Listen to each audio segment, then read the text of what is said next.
উপস্থিত বৈঠকের মুসলিম বোন একটু লজ্জা করবেন, একটু শরম করবেন, একটু হায়া করবেন। লজ্জার দরকার আছে। লজ্জা খুব দামি জিনিস। আল হায়া মিনাল ইমান ওয়াল ইমান ফিল জান্নাহ। লজ্জাই ইমান, ইমানই জান্নাত। লজ্জা নেই যার, ইমান নেই তার। আপনি ছোট ব্লাউজ পরে এখানে এসে বসে আছেন, সবাই আপনার পেট পিট দেখতে পায়, দেবর ভাসর, তা আপনার কাছে কিসের লজ্জা আছে? আপনি এভাবে সাড়া দেওয়ার দরকার নেই। আপনি এখানে আপনার দেবরের মোটর সাইকেলে চড়ে এখানে এসেছেন, আপনার কিসের লজ্জা আছে? সবার সাথে একসাথে ভ্যানে চড়ে এসেছেন গ্রামবাসী মিলে, আপনার কিসের লজ্জা আছে? বলে হায় মিনাল ইমান ওয়াল ইমান ফিল জান্নাহ। লজ্জাই হচ্ছে ইমান, ইমানই হচ্ছে জান্নাত। লজ্জা নেই যার, ইমান নেই তার।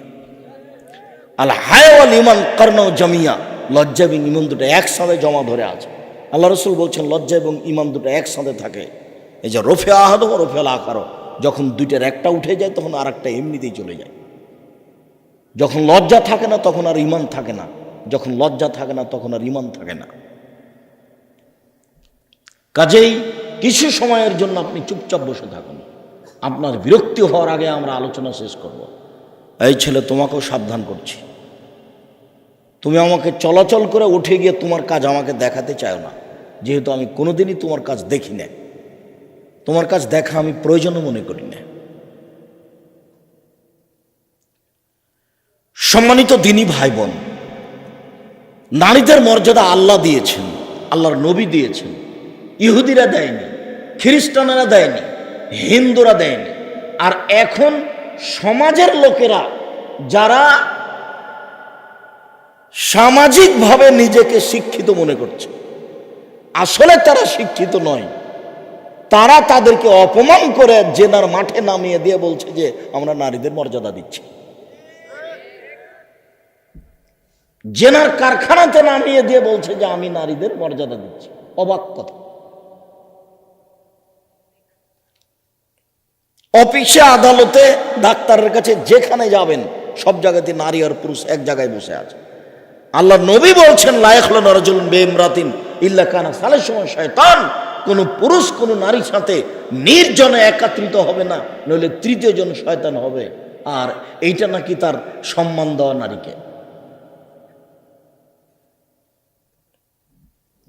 এই জাতি যারা বলছে, যারা নারীবাদীর নামে মিছিল বের করছে এবং আব্দুর রাজ্জাক সাহেবের বক্তব্যের উপরে কঠোরতা আরোপ করছে, এরাই নারীদেরকে ধ্বংস করতে বলেছে। এরাই নারীদেরকে এই সমাজ থেকে নামিয়ে দেওয়ার জন্য প্রাণপণে চেষ্টা করছে। এরা নারীদেরকে পশু প্রাণীর মতো মনে করছে।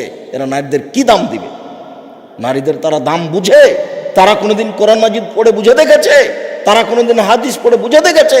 তারা নারীদেরকে আল্লাহ কি দাম দিয়েছেন, নবী কি দাম দিয়েছেন তারা কোনোদিন জানে? তারা জাহিলিয়াতের যুগে যেভাবে নারীদেরকে অপমান করা হতো সেটা করাই তারা মনে করছে সফলতা। নারী মনে করছে যে আমি ব্যাংকে চাকরি পেয়ে নিয়েছি, আমি ইস্টাবলিশড হয়ে গেছি। নারী মনে করছে যে আমি জজ হয়ে গেছি, আমি একটা সম্মান পেয়ে গেছি। নারী মনে করছে যে আমি স্কুলের হেডমাস্টার, প্রিন্সিপাল হয়ে গেছি, আমি একটা ভালো সম্মান পেয়ে গেছি। তুমি নিজে ধ্বংস হয়ে গেছো। মরলেই বুঝতে পারবা। তুমি তো আর বুঝতে পারছো না মরার ফলাফল কি। তুমি এমনিতে বুঝে নিয়েছো যে আমার অনেক মর্যাদা বেড়ে গেছে, সমাজের সব জায়গাতে কাজ পাওয়ার কারণে, সমাজের সব জায়গায় চাকরি পাওয়ার কারণে মনে করছে যে আমার মর্যাদা বেড়ে গেছে। জি না, তোমাকে কবর দেওয়া হয়েছে। কিসের তোমার মর্যাদা দেওয়া হয়েছে? তোমাকে তো বাড়িতে থাকার জন্য আল্লাহ বলেছে। রুজির দায় দায়িত্ব তো তোমার স্বামীর হাতে দেওয়া আছে। টাকা পয়সার দায় দায়িত্ব তো তোমার স্বামীর হাতে দেওয়া আছে। ওটা আল্লাহ বলছেন, ওটা নবী বলছে। কত আয়াত, কত হাদিস। ওদের কাজ মাঠে নাই, ওদের কাজ ঘাটে নাই, ওদের কাজ অফিস আদালতে নেই। আমি যে কথা বলেছি সেটাই চূড়ান্ত। ওদেরকে সৃষ্টি করা হয়েছে স্বামীকে শান্তির তৃপ্তি দেওয়ার জন্য। ওদেরকে সৃষ্টি করা হয়েছে বাচ্চা প্রসবের জন্য, বাচ্চাকে লালন পালন করার জন্য, বাচ্চাকে দুধ খাওয়ানোর জন্য। ওদের সৃষ্টি করা হয়নি অফিসের জন্য, ওদের সৃষ্টি করা হয়নি দেশ পরিচালনার জন্য, ওদের সৃষ্টি করা হয়নি ডাক্তারি করার জন্য। বলছে যে আপনার স্ত্রী তো মহিলা ডাক্তার ছাড়া যায় না, তো যাবে না, মরে যাবে। আর না হলে নিরুপায়ে যেতে পারে, কোনো পুরুষ ডাক্তারের কাছে যেতে পারে, যে কোনো নারী একটা শেষ পর্যায়ে যখন আসবে তখন যেতে পারে। তার প্রমাণ আমরা বুখারী মুসলিমের হাদিস পেশ করেছি। তোমাকেই এই শিক্ষা অর্জন করতে হবে। হিন্দু মেয়ে শিক্ষা অর্জন ওই বড় ডাক্তার হোক। এখানে একটা ওই সিডি বিক্রি হয়, তার দোকান দেওয়া আছে। তো আব্দুর রাজাক সাহেব, আপনি যে সিডি এসব ক্যাসেট বিক্রি করতে নিষেধ করছেন, তা আপনার বক্তব্য আমরা কিভাবে শুনবো? তো বলে এই হিন্দু ছেলেটা দোকান দিতে পারে না, তুমি কেন এখানে এসেছো? আর রুজির মাঠ নাই, রুজির মাঠ এটাই শেষ হয়ে গেছে, সব বন্ধ হয়ে গেছে রুজির মাঠ। নারীদের মর্যাদা দেওয়া হয়নি জাহেলিয়াতের যুগে, তার একটা ছোট্ট নকশা পেশ করি।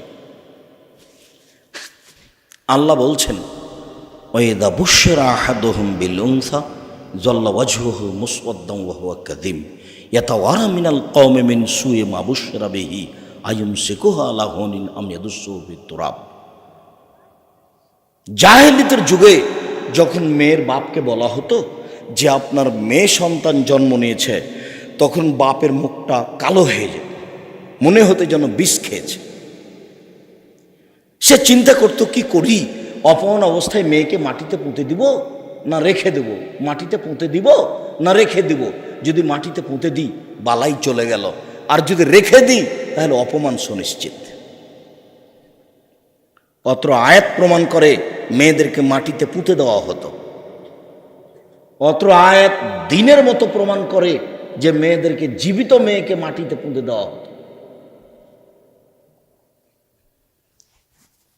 মুগিরা ইবনে শুবা রাদিয়াল্লাহু তাআলা আনহু বলেন, রাসূল সাল্লাল্লাহু আলাইহি সাল্লাম বলেছেন, ইন্নাল্লাহা হাররামা উকুকাল উম্মাহাত, বাপ মায়ের অবাধ্য চলা আল্লাহ হারাম করেছেন। ওয়াদাল বানাত, মেয়েকে মাটিতে পুঁতে দেওয়া আল্লাহ হারাম করেছে। ও মানা ওয়াহাতিন, কৃপণতা আল্লাহ হারাম করেছে। কোনোদিনই কৃপণতা করবেন না। ফকির মিসকিন টাকা চাইলে দিবেন, 5টা 10টা টাকা দিবেন। আর কোনোদিনই 150-200 চাউল রান্না করবেন না, হাফ কেজি 1.5 কেজি 2 কেজি চাউল রান্না করবেন। সারাদিন ফকিরে খাবে, মেহমানে খাবে, রাতে গরুতে খাবে। ওই 1-150 চাউল রান্না করে মেহমান দুপুরে আসলে তাকে চানাচুর বিস্কুট দিবেন। এই নোংরা নীতি, ঘৃণিত বর্বর নীতি ত্যাগ করবেন। বহুদিন বলেছি যে আপনাকে ফিরে যেতে হবে আপনার বাপের স্বভাবে, আর আপনার স্ত্রীকে ফিরে যেতে হবে আপনার মায়ের স্বভাবে। তখন বলেছি যে আপনারা ছিলেন 10 ভাই বোন, আপনাদের বাড়িতে ছিল 2 জন কিষান কামলা, আর আপনার বাপ মা, আর মসজিদ থেকে 2 জন ফকির ধরে নিয়ে এসেছেন আপনার আব্বা। তো এখন 16 জন মানুষ। এতজন মানুষের ভাত রান্না করতেন আপনার মা ঢেকিতে ধান ভেঙে, কোনোদিন সমস্যা হয়নি। আর এখন আপনার স্ত্রী যেখানে আছে সেখানে ফ্রিজ আছে, তরকারি পাতি রেডি আছে, একটু গরম করে মেহমানকে খেতে দিতে হবে, এইটুকু তার কাছে ভারী। কোনোদিনই কৃপণ হবেন না। মানুষকে খেতে দিতে শিখবেন, ফকির মিসকিনকে খেতে দিতে শিখবেন। বাড়ি থেকে বের হলে খুচরা টাকা নিয়ে বের হবেন। যখনই ফকির আসলো খালি বলছেন মাফ করো, খালি বলছেন মাফ করো, তো দিবেন কখন? একটু শরম লজ্জা হয় না? বউকে বলে দিবেন, আজকে যখন আমি বাড়ি থেকে বের হব তখন 200-100 টাকা 50 টাকা তুমি আমার খুচরা পকেটে দিয়ে দিও। যত ফকির সামনে আসবে তাকে 5 টাকা 10 টাকা করে দিতে থাকবো। কৃপণতা করলে জাহান্নামে এমনিতেই হবে। আল্লাহ রাসূল বলছেন, অত্তাকু সোহা ফাইন্না সোহা হালাকা মান কানা কাবলাকুম, কৃপণতা থেকে বেঁচে থাকো, কৃপণতা তোমাদের পূর্বের লোককে ধ্বংস করেছে। রাসূল সাল্লাল্লাহু আলাইহি সাল্লাম বলছেন, 3 শ্রেণীর মানুষ ধ্বংস হবেই। তার এক শ্রেণীর মানুষ হচ্ছে সহুন্মতা, কৃপণতাকে যে মেনে নিল সে ধ্বংস হবেই, ও জাহান্নামে চলে গেছে। রাসূল সাল্লাল্লাহু আলাইহি সাল্লাম দিন রাত বলতেন, আল্লাহুম্মা ইন্নী আউযু বিকা মিনাল বুখল, আল্লাহ তোমার কাছে আমি দিন রাত পানাহ চাচ্ছি, তুমি আমাকে কৃপণ করো না। আল্লাহ তুমি আমাকে কৃপণ করো না, টাকা দান করতে চেয়ে দিলাম না, এমনটা যেন হয় না। আর আল্লাহ কোনো সময় বলেন না যে তোমার টাকা আমাকে দাও, সব সময় বলছেন আমি যে টাকা তোমাকে দিয়েছি সেটা আমাকে কাছে দান করো। তুমি যেটা উপার্জন করেছো সেটা তোমার নয়, অত্র বুখারী মুসলিমের হাদিসে 3টা জরুরি কথা আছে, তার একটা কথা আছে মেয়েদেরকে মাটিতে পুঁতে দেওয়া হারাম, মানে মেয়েদেরকে মাটিতে পুঁতে দেওয়া হতো। এটা জাহেলিয়াতের যুগে ছিল। আরো কত তাদের প্রতি অত্যাচার, তার কোনো শেষ নেই। স্বামী মারা গেলে বন্যতার যুগে, বর্বরতার যুগে, জাহেলিয়াতের যুগে স্বামী মারা গেলে ওই মহিলাকে বাড়ির পিছন দিকে একটা কুঁড়ে ঘর করে দেওয়া হতো। 1 বছর যাবত ওই কুঁড়ে ঘরে থাকবে, ওখানে আর কেউ থাকবে না। একটা প্লেটে খাবার দিয়ে আসবে। আর এটা ইহুদিদের খ্রিস্টানদের কাছে এখনো আছে। এখনো মহিলারা যদি ঋতুবতী হয় তাহলে ইহুদি খ্রিস্টানেরা মহিলাদেরকে বাড়িতে রাখে না, ওই বিছানায় থাকতে দেয় না, ওর বিছান ভিন্ন করে দেয়, ঘর ভিন্ন করে দেয়। ও যে প্লেটে খাবে সেই প্লেটে তার আর কেউ খায় না। ওর ধরে নেন যে ঋতুবতী হয়েছে মানে ওকে ধবল রোগ হয়েছে, ওকে কুষ্ঠ হয়েছে। এদেশে 20 কুষ্ঠ হলে ওর প্লেটে কেউ খায়? ওর প্লেটে কেউ খায় না। ওর জন্য একটা গিলাস ভিন্ন, ওর জন্য একটা প্লেট ভিন্ন, ওর জন্য ঘর ভিন্ন। তো মহিলারা ঋতুবতী এখনো ইহুদি খ্রিস্টানদের বাড়িতে হলে ওর জন্য প্লেট ভিন্ন, গ্লাস ভিন্ন, ওর থাকার জায়গা ভিন্ন। এখনো তারা মর্যাদা দেয় না। আর এখন হিন্দুরা, আজও হিন্দুরা মেয়েদের জমি দেয় না। আপনার চোখের সামনে কোনো বাপ হিন্দু মেয়েকে জমি জায়গা দেয় না। বিবাহ দিনই যা টাকা পয়সা দিয়েছে, তাহলে কে দাম দিল তাহলে? আর ওদের সবার ইতিহাস, এক একজনের স্ত্রী 10 জন, 12 জন, 20 জন, 25 জন, সবাই স্ত্রী। একজন সাহাবী এসে আল্লাহ রাসূলকে বলছেন যে, আল্লাহর নবী, আমি ইসলাম গ্রহণ করেছি, আমার স্ত্রীরা ইসলাম গ্রহণ করেছে, ওরা আছে 10 জন। তখন আল্লাহ রাসূল বলছেন 4 জন রাখো, বাকিগুলি ছেড়ে দাও। একজন সাহাবী এসে বলছেন, আল্লাহর নবী, আমার 2 জন স্ত্রী, ওরা নিজ বোন। তখন আল্লাহ রাসূল বললেন যে একটা ছেড়ে দাও, একটা রাখো। 2 বোন একসাথে একজনের স্ত্রী হয়ে থাকতে পাবে না। অথচ হিন্দুদের কাছে আছে, অথচ ইহুদিদের কাছে আছে, অথচ খ্রিস্টানের কাছে আছে। যারা এই নারীবাদী নিয়ে চিৎকার করছে, তারা কোনোদিন কোরআন মাজিদ পড়ে দেখেছে? তারা কোনোদিন হাদিস পড়ে দেখেছে? তারা মনে করছে আব্দুর রাজ্জাক সাহেব গার্মেন্টে যাওয়া মানে জেনা, তো গার্মেন্টসে গেল না, টাকা ইনকাম করলো না, উনি নারীবাদীদের বিরুদ্ধে আছে, নারীদের সম্মানকে নষ্ট করেছে। আরে অবাক কথা। আমি বললাম যে আপনার মেয়ে গার্মেন্টসে কেন? আপনার বাপের জমিদারি দিয়ে ছেলে মেয়েকে খাওয়ান। যদি বাপের জমিদারি না থাকে তো নিজে জমি চাষ করে খাওয়ান। যদি সেটা না হয় তো কলা বিক্রি করে ব্যবসা করে খাওয়ান। সেটাও যদি না হয় তাহলে ভিক্ষা আপনি করেন। আপনার মেয়ে কেন গার্মেন্টস? ছেলে মেয়েকে খাওয়াতে যদি বাপকে ভিক্ষা করা লাগে তো বাপই ভিক্ষা করবে, মেয়ে ভিক্ষা করবে না। ও ছেলে মেয়েকে ভিক্ষা করে খাওয়াবে, ছেলে মেয়েকে ভিক্ষা করে পড়াবে। ও তো আমি বলিনি, আল্লাহ রাসূল বলছেন যে বাপ খরচ করবে ছেলে মেয়েদের পিছনে অর্থ সম্পদ। তুমি তোমার ছেলে মেয়ের পিছনে অর্থ সম্পদ খরচ করো, এটা আল্লাহ রাসূলের আদেশ। তো বাপ কি দিয়ে খরচ করবে? বাপের জমিদারি দিয়ে করুক, নিজে চাকরি করে করুক, নাহলে মানুষের বাড়িতে কাজ করে করুক, আর নাহলে ভিক্ষা করে করুক। মেয়ে কেন গার্মেন্টস? মেয়ে কেন আরেকজন পুরুষের পিছনে পিছনে ঘুরে বেড়াচ্ছে? মেয়ে কেন ওখানে চাকরি নিতে গেল? কেন যাবে? আপনি বুঝতে পারছেন না কবর কি জিনিস? কবরে গেলে তো বুঝবেন। ওরা কবরের উপরে ফুল দিয়েছে, অথচ যে কবরে আছে সে দুনিয়ার শয়তান।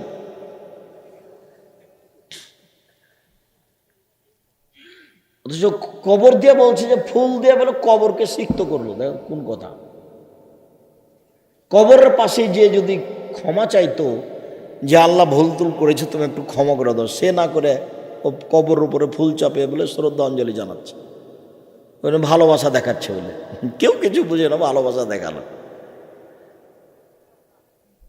ধর্মকর্ম কিছুই নাই, একেবারেই অজ্ঞ, একেবারেই অজ্ঞ। কবরের উপরে ফুল দিয়ে ওকে ভালোবাসা জানানো হলো, ওদিকে পিটিয়ে একাকার করে দিয়েছে, এগুলো ভালোবাসা দেখাচ্ছে। বুঝবাজ কেমন, অবাক হতে হয়। এরই নাম মূর্খতা, এর নাম বন্যতা, এরই নাম বর্বরতা, এরই নাম অসভ্যতা, এরই নাম জাহেলিয়াত। জাহেলিয়াত আবার ফিরে এসেছে। এখন বাপ মেয়েকে দিনে হত্যা করবে। আপনি কত প্রমাণ নেবেন? টাঙ্গাইল জেলা থেকে, ভুয়াপুর থেকে আপনি কত প্রমাণ নেবেন? এ দেখেন, বলছেন দিন রাত আম্মু ঢাকা বিশ্ববিদ্যালয়ে পড়ে, আম্মু টাকা পয়সা শেষ হলে আমাকে বলিও, আম্মু খুব ভালোভাবে থাকিও, খাওয়ার জন্য অসুবিধা হয় না, দেখে শুনে থাকিও, তুমি সবসময় খাওয়ার চেষ্টা করো, টাকা পয়সার চিন্তা করো না আম্মু। দিন রাত একবার মায়ের রিং দেয়, একবার বাপের রিং দেয়, সবাই মিলে টাকার কথা বলে। তারপর কয়েকদিন পরে শুনছে ওর চাচাতো ভাই বলছে যে আপনার মেয়ে বিশ্ববিদ্যালয়ে নাই, আরেকজনের সাথে বের হয়ে চলে গেছে। তখন বাপে বলছে তোকে ত্যায্য পুত্র করলাম, তোকে ত্যায্য পুত্র করলাম, তোকে ত্যায্য পুত্র করলাম, তোকে যদি পাই তো জবে করে টুকরা টুকরা করে বস্তাতে ঢোকে যমুনা নদীতে ভাসিয়ে দেব। কি হলো? চুমা কোথায় গেল? চুমা কোথায় গেল? 1 লক্ষ বার আম্মু বলেন দিনে, মা আম্মু কোথায় গেল? আম্মু কোথায় গেল? এরই নাম জাহেলিয়াত। সে যুগের মানুষ মেয়েকে মাটিতে পুঁতে দিত, তারা মেয়েদের উপরে ভালোবাসা রাখতো না এ কথা নয়, পরিস্থিতিকে সামলাতে পারেনি, পরিস্থিতির কারণে জীবিত মেয়েকে মাটিতে পুঁতে দিয়েছে। ওই পরিস্থিতি আবার ফিরে এসেছে। বাপ সত্যি যদি ওই মেয়েকে হাতে পায় তাহলে জবে করে নদীতে ভাসিয়ে দেবে, একটু পরোয়া করবে না। তখন তার ভিতরে ভালোবাসা থাকবে না, পরিস্থিতি তাকে বাধ্য করেছে। সিলেট সরকারি কলেজের প্রিন্সিপাল, ওর মেয়ে বের হয়ে বিবাহ হওয়া 15 বছর হলো, নাতি বড় হয়ে গেছে, বলছে যে ওই মেয়েকে আমি পেলে জবে করে দেব। মেয়ের নিজস্ব বিবরণ, মেয়ে বের হয়ে বিবাহ বসেছে। ওর মা, মেয়ের মা এক কলেজের শিক্ষিকা, এখন স্বামী স্ত্রী দুইজনে রিটায়ার্ড হয়ে গেছে। ও হলো সিলেট সরকারি কলেজের প্রিন্সিপাল, আর ইনি হলেন এক কলেজের শিক্ষিকা। ওই মেয়ে এভাবে বের হয়ে গেছে, এখন পর্যন্ত বাড়িতে উঠতে দেয়নি, বলছে যে আসলে জবে করবো। কি হলো? ও তো 100 বড়, একটাই মেয়ে। তা আপনি কি মনে করছেন তার ভালোবাসা কম ছিল? আপনি কি মনে করছেন তার মেয়েকে আদর করা কম ছিল? মেয়েটা বলছে যে আমার আব্বা আমাকে মা ছাড়া কোনোদিন কথা বলেনি, যতবার আমাকে বলতো ততবার আমাকে মা বলে ডাকতো।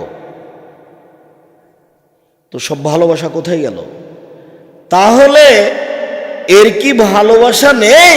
পরিস্থিতি ওকে কি করতে বলছে? যে ওকে মাটিতে মধ্যে দে, কেটে ভাসিয়ে দে। এরই নাম পরিস্থিতি, এরই নাম জাহেলিয়াত, এরই নাম বন্যতা, এরই নাম বর্বরতা, এরই নাম অসভ্যতা। মেয়ে জন্ম হওয়ার সাথে সাথে মুখটা ভারী হচ্ছে কেন? 3টা মেয়ে নাকি পরস্পর জন্ম নিলে ওই বোকা লোকটা বউকে তালাক দিব। 5-7টা মেয়ে তো জন্ম নিলে সহ্য করতেই পারে না। এটাই জাহেলিয়াত, এটাই বন্যতা। মর্যাদা কিভাবে রক্ষা হতে পারে? তাহলে আল্লাহ যেভাবে বলেছেন সেভাবে হলে রক্ষা হবে। কিভাবে? আল্লাহ বলছেন অকারনা ফি বুয়ুতিকুন্না ওয়ালা তাবাররাজনা তাবাররুজাল জাহেলিয়াতিল উলা। হে মুসলিম মহিলা, তোমরা বাড়িতে থাকো। বন্যতার যুগে, বর্বরতার যুগে, অসভ্যতার যুগে নারীরা যেভাবে প্রদর্শনী দিয়ে চলতো সেভাবে চলো না।